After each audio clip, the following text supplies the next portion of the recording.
এই জন্য আল্লাহ বলেন বড়ই জালেম মানুষ, আমারটা খায়, আমারটা পরে, আমারটা দেখে, আমার তো সব নিয়ামত ভোগ করে,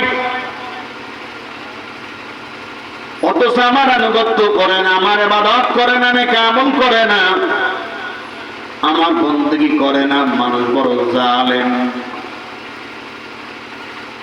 মা বাবা সন্তানের জন্য কত কষ্ট করেছেন, নিজে না খেয়ে না পড়ে সন্তানকে খাওয়াইছেন, পড়াইছেন। মা বাবা জীবনের সকল সুখ শান্তি বিসর্জন দিয়েছেন সন্তানের জন্য। এখন সন্তান যদি মা বাবাকে কষ্ট দেয়, না খাবার না দেয়, মা বাবার দেখাশোনা না করে, এটাও মা বাবার উপর সন্তানের জুলুম। এটা কি জুলুম, অন্যায়? ওরে আল্লাহর গোলাম বলতেছিলাম, আল্লাহ তাআলা অসংখ্য অগণিত নিয়ামত আল্লাহ দিয়েছেন। কাদেরকে দিয়েছেন? কাদেরকে দিয়েছেন? আমাদেরকে দান করছেন। আল্লাহ বলেন ثُمَّ لَتُسْأَلُنَّ يَوْمَئِذٍ عَنِ النَّعِيمِ।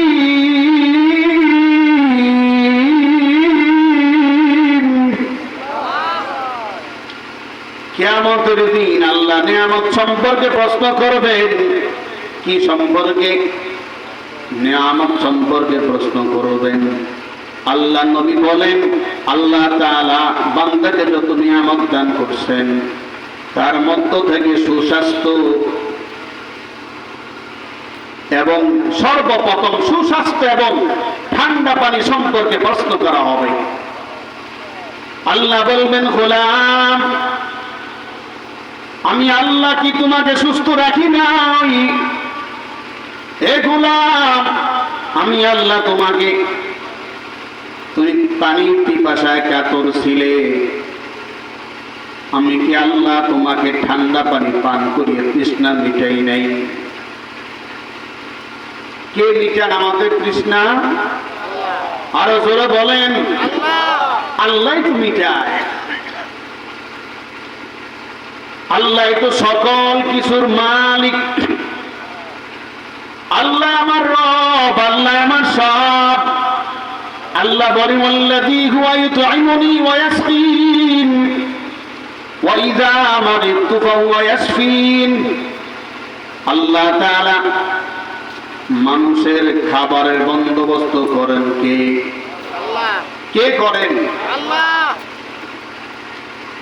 আপনি যখন অসুস্থ হই, সুস্থ করেন কে? আল্লাহ। আল্লাহ। ওরে আল্লাহর গোলাম,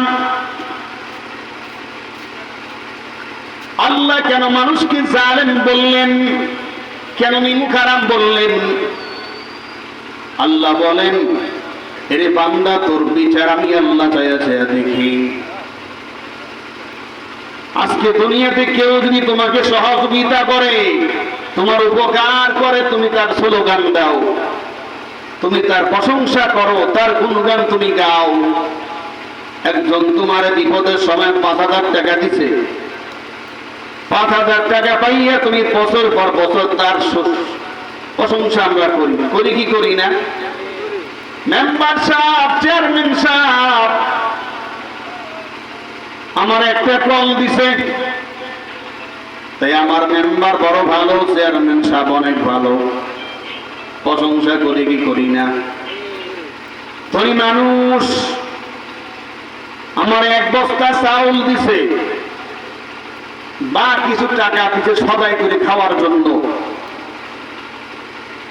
এই কয়েক হাজার টাকা পাইয়া আমি ধনী মানুষের প্রশংসা করি কি করি না? তার গুণগান করি কি করি না? তাকে মহাব্বত করি কি করি না? মানুষ যে যার উপকার করে, সহযোগিতা করে, দান করে, তাদের সামনে বিনয়ের সাথে, শ্রদ্ধার সাথে দাঁড়িয়ে যায়, সম্মান দেখায়। আল্লাহ বলে গোলাম, কত নিয়ামত আমি আল্লাহ তোমার দান করলাম, যা তুমি কোনোদিন গণনা করে শেষ করতে পারবে না। এগুলাম তুই আমার নিয়ামতের মধ্যে ডুবে আছো, আমি আল্লাহ তোর সব কিছু ব্যবস্থা করলাম, তুই আমার কাছে চাও না, আমি আল্লাহ না চাওয়ায় তোরে আমি সব কিছু দিলাম, তোর যা দরকার। অথচ আমি আল্লাহ তোর জবান থেকে আমি শুকরিয়া আদায় পাই না, শুকরিয়া পাই না।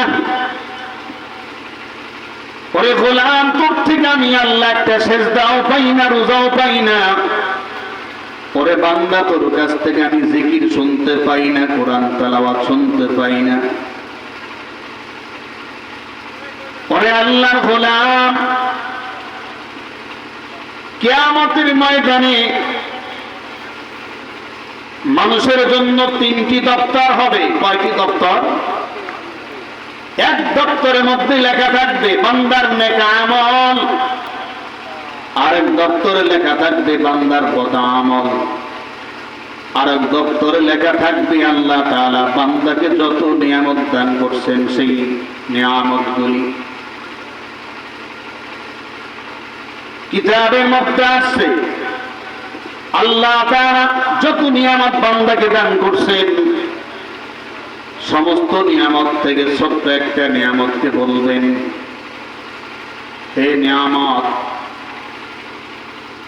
তুমি তোমার দাম হিসাবে তার থেকে নেক আমল নিয়ে নাও। নিয়ামত তার দাম হিসাবে ওই মানুষের কাছ থেকে নেক আমল নিয়ে নিবে। নেক আমল নেওয়া শেষ, এখন খালি বাকি আছে গুনাহ। কি বাকি আছে? গুনাহ। নিয়ামত ডাক দিয়া বলবে, ইয়া রব, হে আমার প্রভু আল্লাহ, আমি আমার নিয়ামতের দাম পরিপূর্ণ ওসুল করতে পারি নাই, তার আগেই তার নেক আমল ফুরাইয়া গেছে। বান্দার এখন বিপদ, একটা নিয়ামতের মোকাবেলা সব নেক আমল শেষ। আল্লাহ তাআলা তখন বান্দার উপরে দয়া করবেন, রহমত করবেন, মায়া করবেন। আল্লাহ বলবেন, গোলাম, আমি আল্লাহ তোর জীবনের গুনাহগুলি মাফ করে দিলাম, তোর নেকি বৃদ্ধি করে দিলাম। সুবহানাল্লাহ বলবেন না? সুবহানাল্লাহ বললে লাভ আছে না নাই? আওয়াজ দিবেন তো, এমনি পাশে জেনারেটরের আওয়াজ। আপনারা গরম থাকবেন, ঠিক আছে তো? সুবহানাল্লাহ বলবেন মাঝে মাঝে, আলহামদুলিল্লাহ বলবেন মাঝে মাঝে, আল্লাহু আকবার বলবেন মাঝে মাঝে। নেকি দিবেন কে? আল্লাহ। অন্তরের মধ্যে ভালো লাগবে, মজা লাগবে, শান্তি পাবেন।